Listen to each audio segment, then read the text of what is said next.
ओम मंगलम भगवान विष्णु मंगलम गरुड़ध्वज मंगलम पुंडरीकाक्ष मंगलाय तनो हरि कृष्णाय वासुदेवाय हरे परमात्मने प्रणताक्लेशनाशाय गोविंदाय नमो नमः।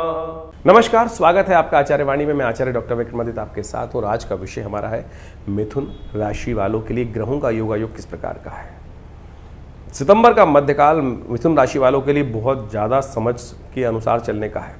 परिवर्तन का समय है, इसलिए परिवर्तन का समय है कि इसी मध्यकाल के अंदर सितंबर के समय महत्वपूर्ण ग्रह 5-6 ग्रह एक साथ कुछ नया परिवर्तन करने का योग बनाते दिखाई दे रहे हैं। 2 ग्रहणों के बीच में ये समय चल रहा है। चंद्र ग्रहण हो चुका विश्व में, अब सूर्य ग्रहण होने वाला है, और ग्रहण का प्रभाव 2 ग्रहण एक साथ जब पड़ते हैं तो विश्व में कहीं ना कहीं प्रलयंकारी कुछ ना कुछ उठापटक भयंकर योग बनते हैं, प्राकृतिक आपदाओं के योग बनते हैं। कहीं ना कहीं ज्वार भाटा, कहीं विशेष तौर पर सुनामी, कहीं प्राकृतिक आपदाएं, कहीं युद्ध, ऐसी स्थिति बनती दिखाई दे रही है। और मिथुन राशि वालों के लिए तो समझने की आवश्यकता है, क्योंकि आपकी राशि के स्वामी जो हैं वो तो राजयोग का निर्माण करने जा रहे हैं।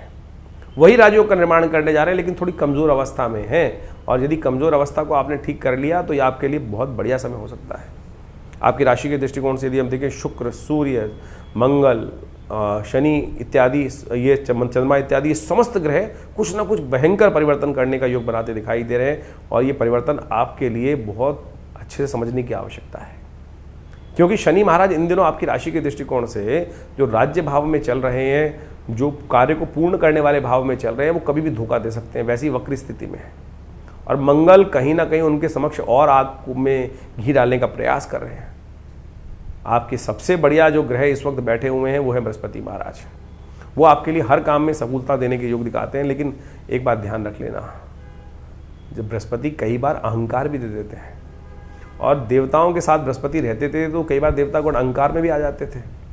बृहस्पति देवगुरु हैं, बृहस्पति जो है वो अहंकार, क्योंकि सत्य साथ में रहता है तो कई बार अहंकार ला देता है, और अहंकार कहीं ना कहीं फंसा देता है। अहंकार में क्या होता है, हम छोटे व्यक्ति को पहचान नहीं पाते हैं, छोटी सी अपॉर्चुनिटी को पहचान नहीं पाते हैं। और वो मैं करने के कारण से कई बार क्या होता है, शनि बैठा हुआ भाग्य में, शनि बैठा हुआ है राजस्थान में, कहीं ना कहीं सब क्रॉस लगा देगा, ध्यान रखना। तो ये आपको एक सैद्धांतिक तौर पर समझाने का प्रयास किया है। तो इन सब परिवर्तनों का प्रभाव आपके लिए कैसा रहेगा, वो सब चीज़ें समझ लोगे तो वारे न्यारे किसके होंगे, आपके ही होंगे। तो आप सब समझे ज्योतिष के दृष्टिकोण से क्या सा योग चल रहा है। सबसे पहले बात कर लेते हैं 11 तारीख की। 11 तारीख बृहस्पतिवार का अवसर, और चतुर्थी तिथि इस दिन विद्यमान है, पंचमी के साथ योग बन रहा है। तो संपूर्ण भारत के अंदर पंचांग के दृष्टिकोण से देखा जाए, भारत, पाकिस्तान इत्यादि समस्त जो क्षेत्र हैं, ये जो क्षेत्र, इसमें चतुर्थी और पंचमी का श्राद्ध, समस्त जगह हिंदू रहते हैं, बहुत सारे लोग श्राद्ध करते ही हैं, तो चतुर्थी और पंचमी का श्राद्ध इसी दिन किया जाएगा। जैसे जैसे आगे चलेंगे यूरोप और अमेरिका क्षेत्र इत्यादि में, वहाँ पंचमी का श्राद्ध रहेगा, चतुर्थी पूर्व पहले दिन चली जाएगी। तो आप इस बात को देखें कि यहाँ जो क्षेत्र में रह रहे हैं उनको चतुर्थी और पंचमी का श्राद्ध भारत के अंदर इसी दिन करना चाहिए, वो उनके लिए शिष्ट रहेगा। ग्रहों का खेल क्या कहता है वो भी समझ लीजिए। आपके भाग्य के दृष्टिकोण से क्या कुछ ग्रहों का योग बन रहा है। देखिए, आपकी राशि के दृष्टिकोण से यदि हम समझें तो बात करें तो आपके लिए समय अच्छा है, अनुकूल बनता दिखाई दे रहा है, कहीं ना कहीं लाभ की स्थिति को खुलता दिखाई दे रहा है। जितना आप बुजुर्गों की सेवा करोगे, जितना आपकी राशि के दृष्टिकोण से संतों की सेवा करोगे, उतना मेवा आपको प्राप्त करने का योग बनता दिखाई दे रहा है। लेकिन ध्यान रखना, जो फक्कड़ किस्म के लोग हैं, बेकार बाजारू किस्म के लोग हैं, उनसे दूर रहना, जिनका अपना ठौर ना ठिकाना। कई बार मन लग जाता है उनके साथ, कई बार अच्छा लगने लगता है, कोई व्यक्ति आया कहीं ना कहीं, इसको ऐसे ही समझ लीजिए। इस वक्त ग्रहों की स्थिति ऐसी है कि कोई नया ट्रैप आपके प्रति बना सकता है, और लालच में दोनों गए माया मिली ना राम। किसी ने फ़ोन आया, हाँ जी नई अपॉर्चुनिटी है, बहुत बढ़िया है, ऐसे में लगा दो, सेवा साफ लाभ प्राप्त हो जाएगा। किसी ने आपको फ़ोन करके बोल दिया कि बहुत बढ़िया चीज़ हम बेच रहे हैं, इससे पता नहीं क्या क्या प्राप्त हो जाता है। गृहिणी घर में बैठी होती है, उनको कह देता है। तो बस इस ध्यान रख लेना, कहीं ना कहीं ट्रैप है ये। इस वक्त फक्कड़ लोगों से बच के रहना, जिसके साथ पुराने संबंध हैं वो नहीं, बेकार, जिनको अनजाने लोगों से बचकर कार्य करने की ज़रूरत है। ग्रह नक्षत्र ने आपको साफ साफ समझा दिया, वो हमने आपको बता दिया। जो हमारी समझ में आया ग्रह दृष्टिकोण से, वो हमने आपको बताया। 12 तारीख शुक्रवार का अवसर, पंचमी तिथि इस दिन उदया तिथि के रूप में विद्यमान रहेगी। षष्ठी उसके बाद रह जाएगी, तो षष्ठी का मध्याह्न व्यापनी जो षष्ठी है, वो षष्ठी का श्राद्ध उस दिन रहेगा। ग्रह आपकी राशि के दृष्टिकोण, दिन तो अच्छा दिखाई देता है, लेकिन शाम आते आते कहीं ना कहीं ग्रह नेगेटिव होते दिखाई दे रहे हैं। मन हल्का होता दिखाई दे रहा है, मन खर्चे में ज़्यादा लगता दिखाई दे रहा है। तो ये बस खर्चों को कंट्रोल करने का आपको प्रयास करना चाहिए। इस बात का ध्यान रखते हुए कार्य करोगे तो बहुत अच्छा रहेगा। शुक्रवार का अवसर है, श्राद्ध चल रहे हैं, गाय के दूध से खीर बनाकर अपने पितरों के निमित्त अवश्य कुछ ना कुछ श्राद्ध। बहुत सारे लोग कहते हैं आज तुम्हारे पितृ की दिन ही नहीं, हमें जानते नहीं। अरे आपका इतना बड़ा कुंभा है, पता नहीं पिछले 3 पीढ़ियों में कौन कौन कहाँ रहा, कौन चाचा कौन ताऊ कहाँ से किस पीढ़ी में रहे, चाचा ससुर कहाँ, इतना बड़ा परिवार। सोचे हमारा संबंध हमको आज बड़ा छोटा दिखाई देता है, हम 4-5 लोग जो घर में बस वही मानते हैं। अरे नहीं भाई, शास्त्र कहता है 3 पीढ़ी तक श्राद्ध करना चाहिए। 3 पीढ़ी तक, आपके पिता, उनके पिता, फिर उनके पिता, फिर आपकी माता, उनकी माता, उनकी माता, माता मही आपके चल रहे होंगे, कहाँ उनके संबंधी, उनके चाचा ताऊ, पता नहीं कितने लोग कहाँ कब रहे। आपके पूर्वजों, आपके जो हमारे पितृ होते हैं, हमारे अपने संतानों से ही तो भाव करते हैं, अरे कोई तो याद रख ले। तो कम से कम ऐसा कोशिश कर लें कि हर रोज कुछ ना कुछ दान कर दें, संतुष्टि होगी, तृप्ति होगी। बात ध्यान रखें, छोटा सा काम, हम तो नित्य प्रति कुछ ना कुछ 1-2 कार्य अवश्य करना चाहिए। पता नहीं कौन कौन कहाँ बैठा, किस प्रकार से, किस स्थिति में है, तो एक खीर छोटी सी बनाइए, गऊ को खिला दीजिए।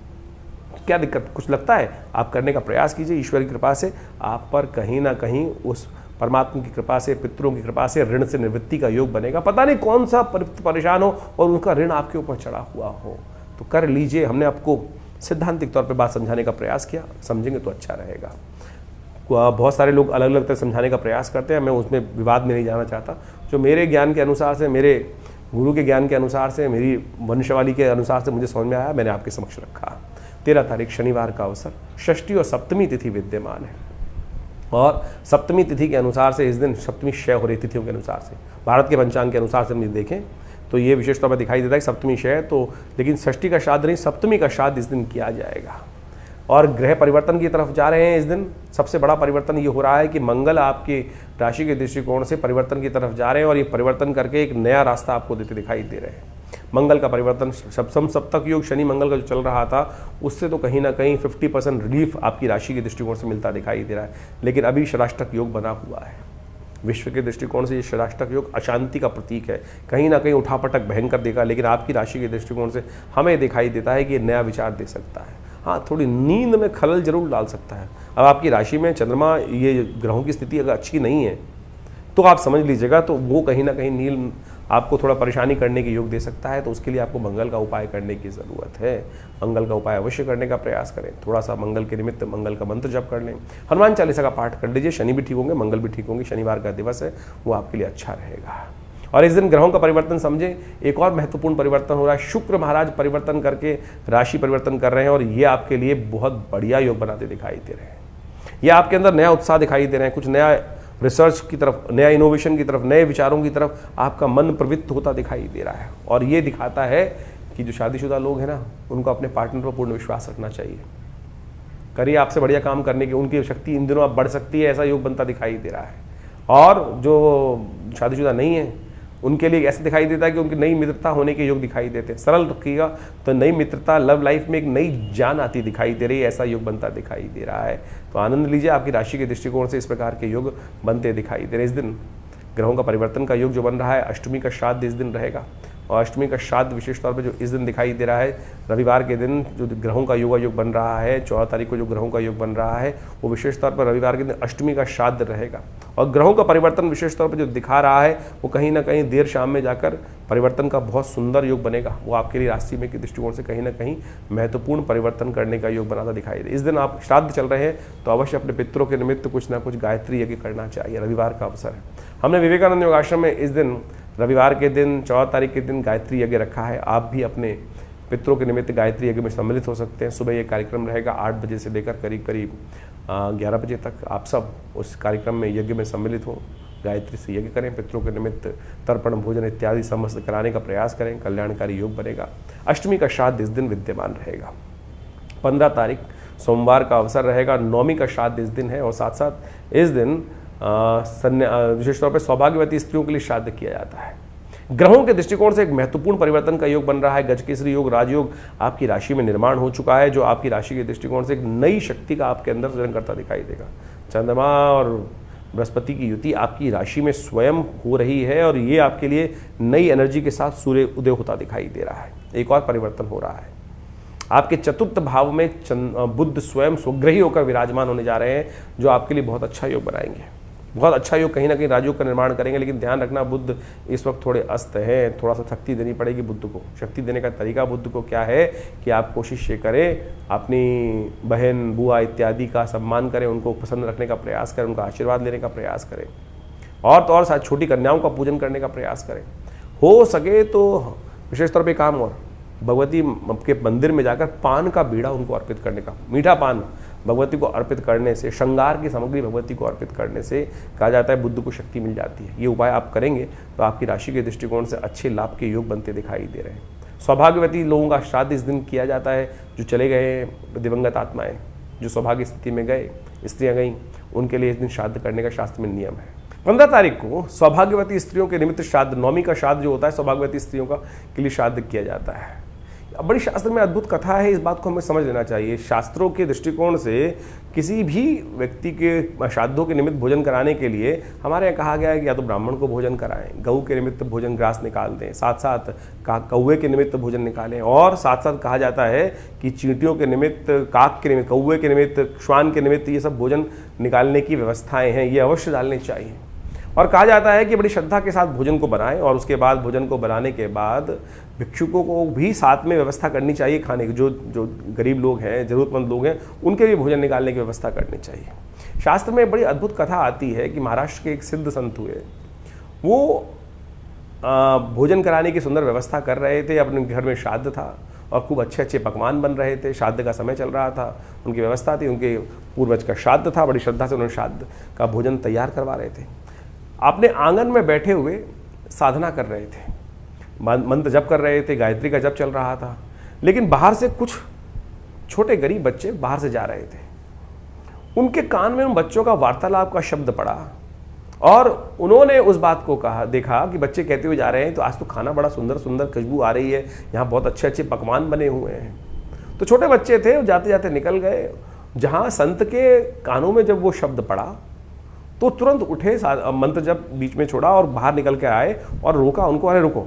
और सारा भोजन जो बना रखा था वो उन गरीब बच्चों को उन्होंने करा दिया।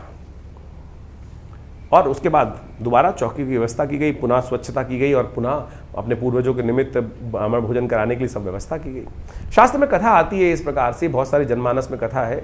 जब उन्होंने वो कथा कराई, जब उन्होंने भोजन करा दिया, दोबारा भोजन कराया गया। लेकिन वो बात क्षेत्र के प्रबुद्ध जनों में पहुंच गई कि हमारे भोजन करने से पहले अब ये संत जी ने वो भोजन गरीबों को करा दिया, और उन्होंने संपूर्ण रूप से तिरस्कार कर दिया कि अब हम आपके यहाँ भोजन नहीं करेंगे, आपको इसका पश्चाताप करना पड़ेगा।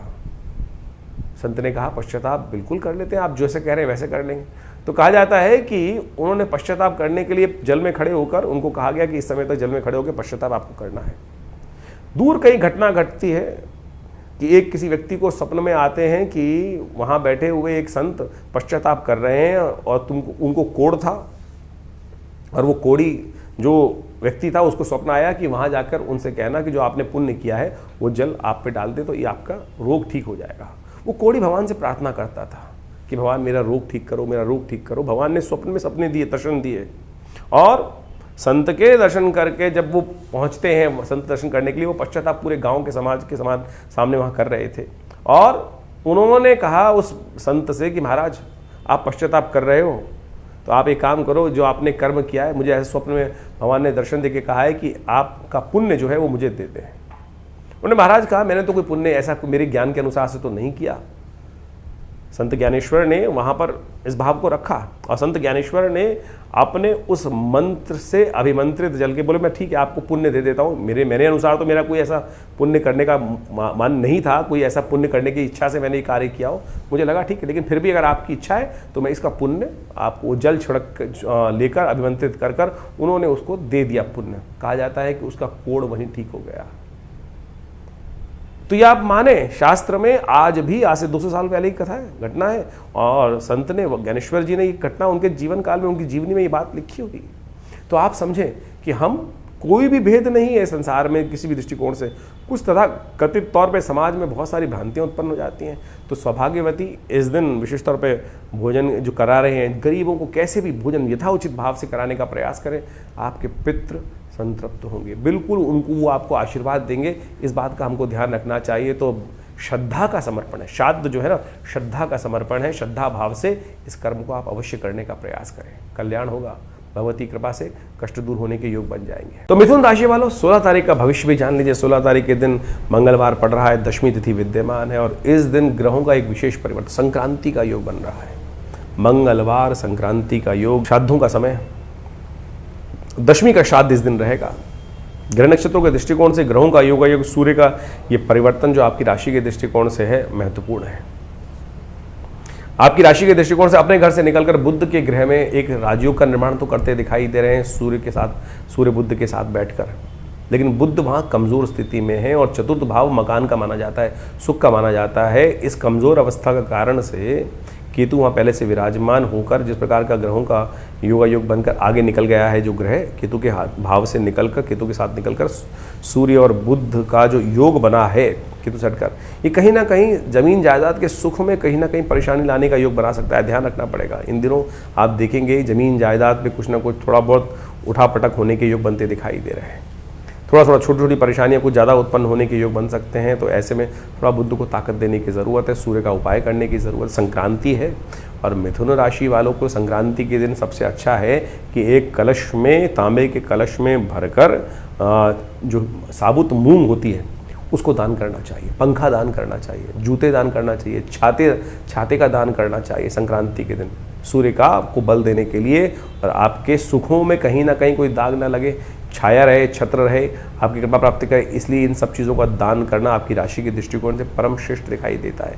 तो संक्रांति के दिन इस चीज़ को कर आप हो सके तो थोड़ा सा साबुत मूंग के साथ भगवान सूर्य को तांबे के लोटे से अगर अर्घ नित्यपति देंगे तो बुद्ध को भी ताकत मिलेगी, भगवान की कृपा से कष्ट भी निवारण करने का योग बनता रहेगा। तो इस बात का ध्यान रखते हुए कार्य कर लीजिए। इस दिन मंगलवार है, हमने इन दिनों मंगल शनि का टकराव चल ही रहा है और आपकी राशि के दृष्टिकोण से हमने एक बात रखी है, समसप्तक योग चल रहा है। समसप्तक टकराव ही होता है।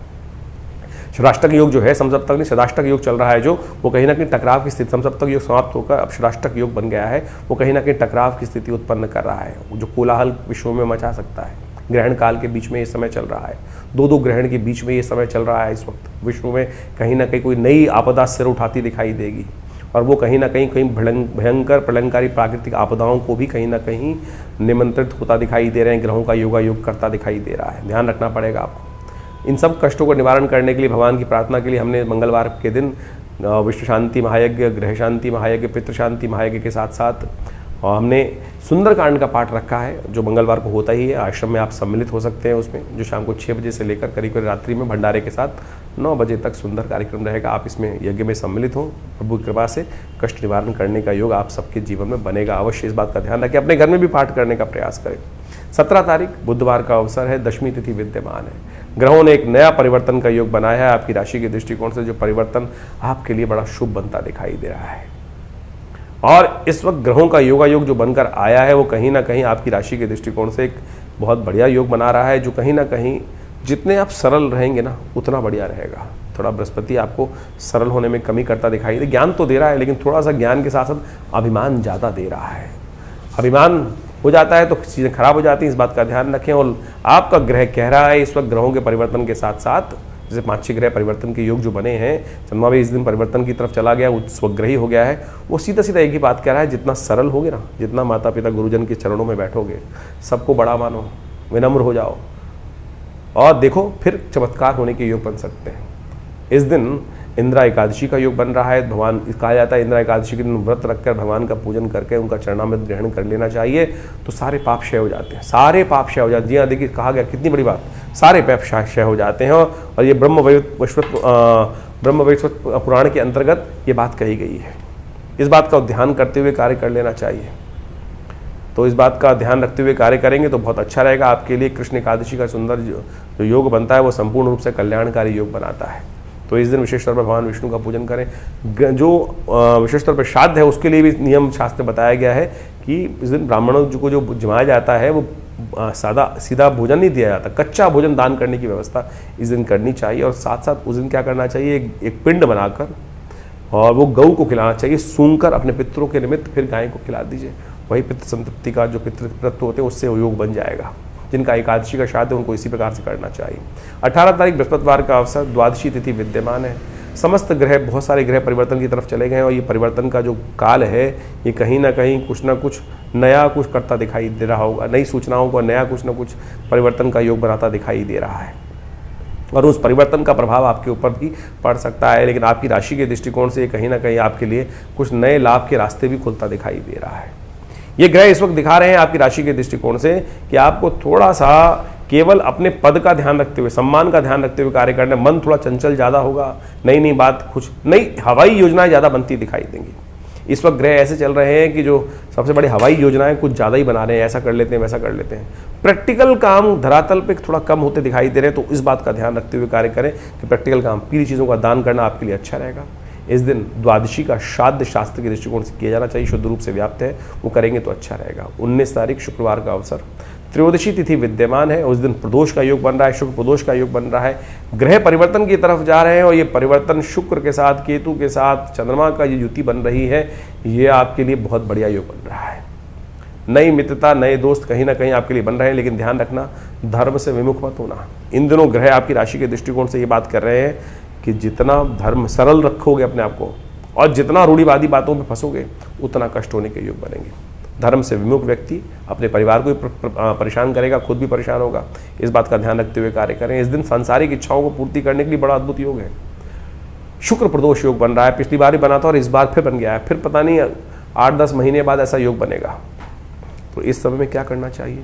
इस समय में शाम के समय जब सूर्यास्त हो जाए और अंधेरा होने से पहले करीब करीब 2 घड़ी तक सूर्यास्त होने के बाद भगवान शंकर का गंधोदक से इत्र के द्वारा अभिषेक करना चाहिए। सुगंधिम पुष्टिवर्धनम, ओम नमः शिवाय का पाठ करते, रुद्री का पाठ करते हुए, रुद्र सूक्त का पाठ करते हुए, नमस्ते रुद्रमन्यव उतोतई खवे नमः बाहुभ्यामुतते नमः जाति रुद्र शिवा तनूर घोरा, ओम नमः शिवाय, या जो भी मंत्र आपको याद है, नमामि शमीशा निर्वाण रूप, जो भी भगवान शंकर की प्रार्थना हो सकती है, नहीं तो ध्यान के द्वारा करिए ना। शाम के समय कहा जाता है भगवान शंकर संसार में भ्रमण करते हैं उस प्रदोष काल में, शुक्र प्रदोष के दिन, और जो भगवान की इच्छाएं, भगवान की प्रार्थना करता है, भगवान उनकी सांसारिक इच्छाएं पूर्ण करने का योग बना देते हैं। संसार में क्या है, घोड़ी यानी जो गाड़ी घोड़ा इत्यादि सब संसार की जो भी पद प्राप्ति सब कुछ देने का, क्योंकि शनि चल रहा है खराब इस वक्त। भगवान शंकर जो हैं भावी मेट सके त्रिपुरारी शास्त्र कहता है ना, फिर क्यों अविश्वास उत्पन्न कर रहे हो? जब सामने आपके सामने इतना बढ़िया फार्मूला है तो फिर क्यों दर दर भटकते हो?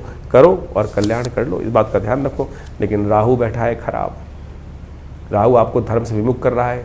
जो हम बात बोल रहे हैं कहीं ना कहीं मन में ला रहा है, अरे फालतू है, कुछ नहीं होने वाला। जो ये बोल रहे हैं ना फालतू है, कुछ नहीं वाला, उनके बस की कुछ नहीं है, वो कुछ नहीं कर सकते संसार में, आपको भी वापस खींच लेंगे।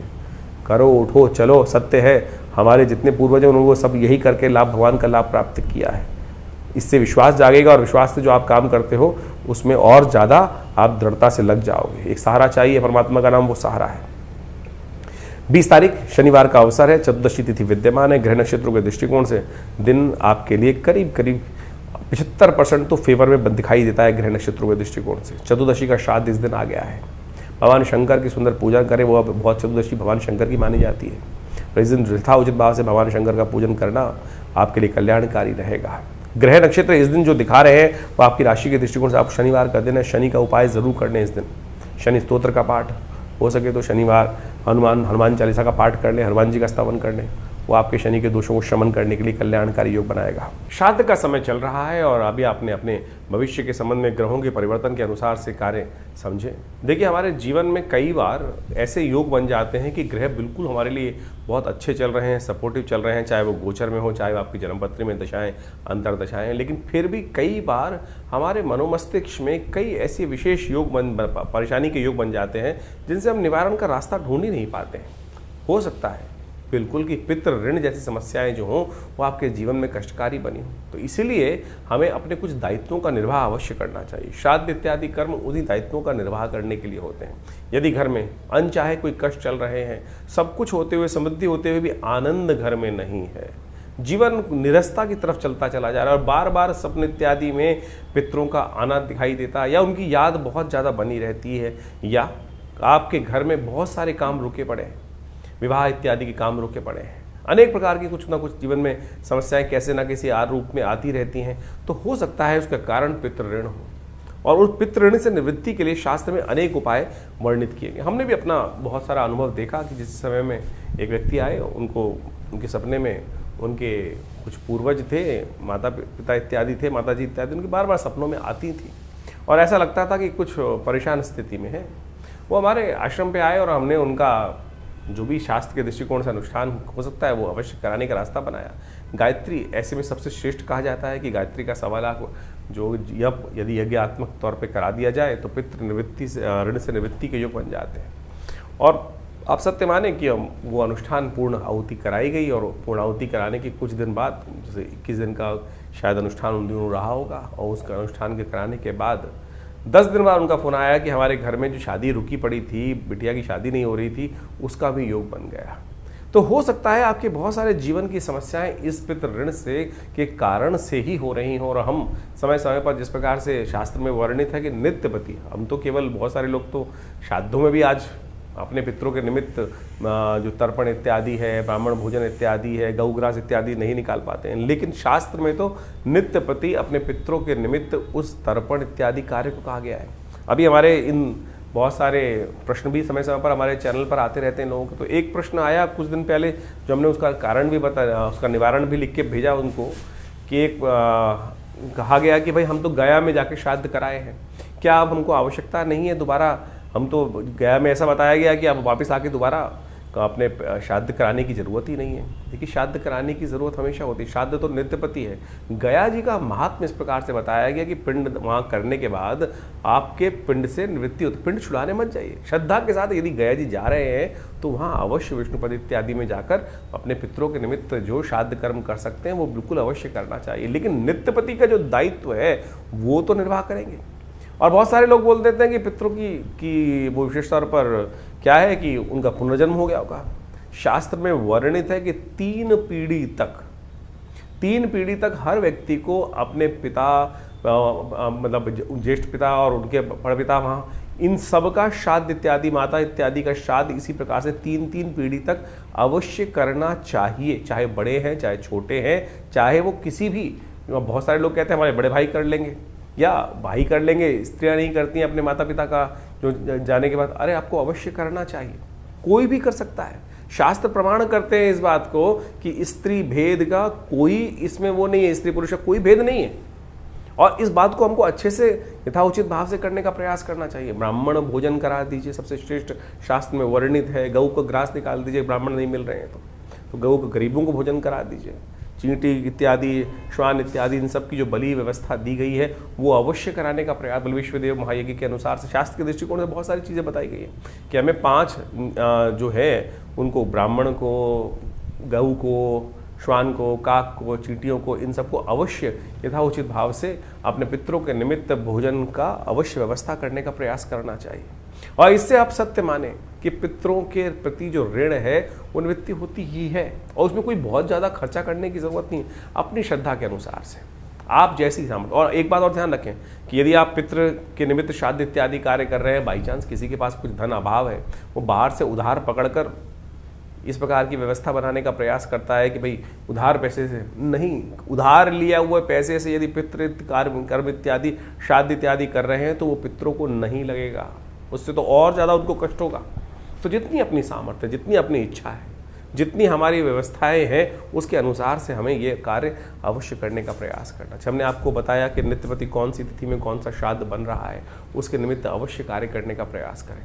देखिएगा उससे मन में कहीं ना कहीं संतुष्टि उत्पन्न होने का योग बनेगा। मन में कहीं ना कहीं जो भार है, जो जीवन में या परिवार में किसी भी कारण से बहुत सारे कष्ट चलते रहते हैं, ग्रहों के कारण से और बहुत सारे और कारण से, उन सबसे कहीं ना कहीं, और सबसे श्रेष्ठ कार्य ये कार्य अवश्य करें, यज्ञ इत्यादि करें, गायत्री का जप मानसिक तौर पर कर लें, और हो सके तो गायत्री का यज्ञ भी कर लें। तर्पण नित्यपति विधि जो शास्त्र में वर्णित है उसके अनुसार से किसी योग्य ब्राह्मण के द्वारा, पंडित जी के द्वारा अवश्य कराने का प्रयास करें। उससे क्या होगा कि पितरों को शांति प्राप्त होगी, और पुत्र शांत रहेंगे तो क्या होगा, उनकी प्रसन्नता रहेगी और उनका आशीर्वाद। देखिए, पितृ तो आपसे हमेशा प्रसन्न है, पितृ रुष्ट कभी नहीं होती। कहने की बात है कि पितृ रुष्ट हो गए, ये ऋण है जो वो ना चाहकर भी आप पर चढ़ जाता है। पितृ नहीं चाहते हैं। आप ये सोचें कि हमारे माता पिता तो सदा हमारा कल्याण ही सोचते हैं। वो क्या संतान होगी जो ये सोचे कि माता पिता हमारा अनिष्ट चाहते हैं। माता पिता वो तत्व है कि जो सोते जागते उठते बैठते हमेशा कहीं ना कहीं मन के, बाह्य क्रोध दिखाई दे सकता है, बहुत सारे संसार में लोग होते हैं, लेकिन अंतःकरण की जो बात है वास्तविक तौर पे वो ऐसा संबंध है कि वो सदा हमारा कल्याण ही चाहेंगे। तो इसी प्रकार से दिवंगत होने के बाद भी पितृ हमारा कल्याण ही चाहते हैं। तो हम यदि केवल इतना सा कर लें कि थोड़ा सा एक लोटा जल लेकर उसमें थोड़े से तिल डालकर इस पितृ तीर्थ से उनके निमित्त हर रोज़ क्या तो करना है, तर्पण। तस्मयी सुधा, यदि स्त्री है तो तस्मयी सुधा, तस्मयी सुधा, पुरुष है तो तस्मयी सुधा, तस्मयी सुधा, स्त्री है तो तस्सई सुधा, तस्सई सुधा, तस्सई सुधा। ये स्वधा नाम की जो देवी का प्रादुर्भाव इसीलिए किया गया था कि जो हमारे पितरों तक जो हम जल इत्यादि देते हैं वो पहुंचाए। इतना सा कर्म भी करोगे ना, जैसे देवताओं को जल तो आप उंगलियों के अग्रभाग से देते हो, पितरों के निमित्त इस पितृ तीर्थ, अंगूठा और पहली उंगली के बीच में से ये जो तीर्थ है पितृ तीर्थ के निमित्त उनको नित्यपति लोटा थोड़ा सा टेढ़ा करके इस प्रकार से डाल दीजिए। क्या लगता है आपका, इतना सा कर्म ही जो है वो पितृ ऋण से निवृत्ति दे सकता है आपको। और बाकी तो शास्त्र में अनेक अनेक विधान उपस्थित है, श्रीमद् भागवत का सप्ताह इत्यादि, वो सब चीज़ें जो भी आप अपनी श्रद्धा के अनुसार से करें तो वो सबका सब कहीं ना कहीं आपके लिए कल्याण का माध्यम बन सकता है। तो ये श्राद्ध के जो कर्म हैं, और आजकल हम बाह्य रूप में ज़्यादा लग गए हैं। श्राद्ध के समय में बहुत सारे लोगों ने भ्रांति बना ली कि नई गाड़ी नहीं खरीदा, नए वस्त्र नहीं पहनना, नई चीज़ें नहीं बनाने। हमने इस आपको आज के अपने जो कार्यक्रम के अंदर इस वक्त जो बताया, हर रोज़ की मुहूर्त बताया आपको, सर्वार्थ सिद्ध योग, रवि योग इत्यादि योग, ये किस लिए बने हैं? योग तो निषेध नहीं है ना। तो आपकी कोई नई चीज़ लाने से आपके पितृ कतई रुष्ट नहीं होने वाले भाई, इस बात को हम समझ लें। ये तो हमारे जीवन को वासना से विमुक्त करने के लिए, संसारिक चीज़ों से हटाने के लिए इन दिनों ये भाव रखा जाता है कि हम उन पितरों के निमित्त अपने कर्म के प्रति सुदृढ़ रहें और वो उनके निमित्त अवश्य जो कर्म कर सकते हैं वो करने का प्रयास करें। बाकी जीवन की जो दिनचर्या है वो तो जैसे चलती है वैसे ही चलती रहेगी। तो इसलिए हमने कहा कि मुहूर्त करने में कोई निषेध नहीं, आपकी नई गाड़ी लाने में, श्राद्ध इत्यादि कर्म में कोई निषेध नहीं है। ये तो कुछ लोगों ने जनमानस में अपने अपने मतानुसार, अपने अपने भावानुसार आपके समक्ष भाव उत्पन्न करने का प्रयास कर दिया। तो लेकिन आप अपने कर्म के प्रति अपने सुदृढ़ रहें, विशेष तौर पर उन सब कर्मों को करते रहें तो पितृ का आशीर्वाद भी आपके साथ रहेगा। और इन दिनों इस बात को अच्छे से समझना चाहिए। तो इससे आपके जीवन में रास्ता बहुत बढ़िया बनने वाला है। तो हमने आश्रम में व्यवस्था करी है। बहुत सारे लोग हैं जो आज विदेश में रहते हैं, उनके लिए बहुत सारी व्यवस्थाएं नहीं हो पाती हैं, लोग दिक्कत करते हैं, समझ नहीं पाते हैं किस प्रकार से करें। तो यहाँ हमने गायत्री यज्ञ, तर्पण इत्यादि और समस्त ब्राह्मण भोजन इत्यादि की सुंदर व्यवस्था करी है। जो लोग नहीं कर पाते हैं अपने घर में, वो यहाँ पर आश्रम से उन सुविधाओं का लाभ लेकर अपने पितरों की पितृ से निवृत्ति के लिए, पितरों की आत्म शांति के लिए जो नित्यपति यज्ञ चलता है पूरे श्रावण, पूरे श्राद्ध के महीने में जो समय में, तो आप उसका लाभ लें। और जाकि विशेष कोई जानकारी है तो व्हाट्सअप कमेंट बॉक्स में जाकर आप हमारे को प्रश्न भी भेज सकते हैं, हम उनका निवारण देंगे, चैनल पर भी लिख सकते हैं। और जो आपके प्रश्न होंगे उनका प्रयास करेंगे अगले कार्यक्रम में उन सब का निदान भी देकर आप लाभ लगाएं। और लगातार आश्रम पे रविवार को जो यज्ञ रहेगा, सामूहिक गायत्री यज्ञ रहेगा पितरों के निमित्त, उसमें भी आप जुड़कर अपने प्रश्नों का हल जान सकते हैं और अपने पितरों के निमित्त इस गायत्री यज्ञ में भाग लेकर उनके लिए आत्म शांति का रास्ता ढूंढ सकते हैं।